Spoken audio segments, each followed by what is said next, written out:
And this you want to get right the first time. Looks like we did. These bolts, by the way, have a torque spec of 25 foot-pounds. Our 460 big block came with an old Points type distributor. We could replace it with a new high dollar piece, but instead we're going to save about $130 with a little upgrade from Pertronix. First, we remove the points, condenser, and grommet.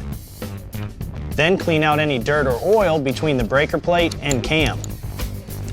Next, we can install the igniter module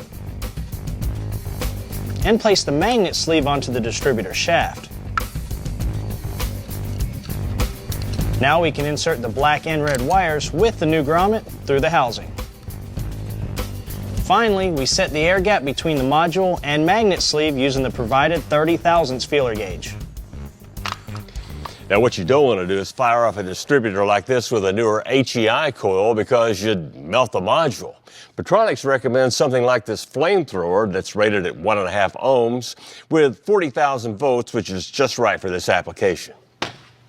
Back on the bottom end, we can bolt up the oil pump. Now we went with a standard volume since we don't need the extra volume you need in a high performance application.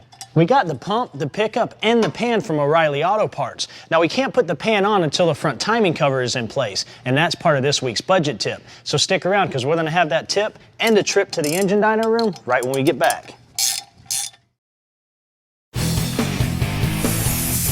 Build on a budget. Horsepower projects that save you time and money.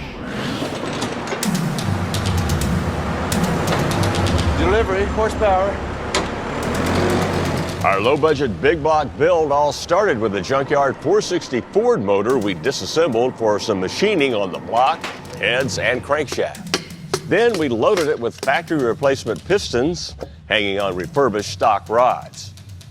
We replaced the springs for taller, stiffer ones from Comp and installed one of their hydraulic flat tappet cams.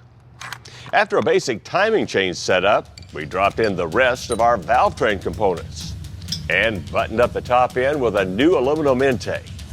Then, to save a few bucks, we upgraded the stock distributor and bolted up a parts store replacement oil pump and pickup. To pinch your pennies on a budget bill, you got to reuse as many original parts as possible, and for us that means things like this timing cover, even the water neck, and since we like the looks of these old valve covers, well, they're on the list too. That is, after we show you how to bring them back to almost new condition, starting with getting rid of this old gasket material.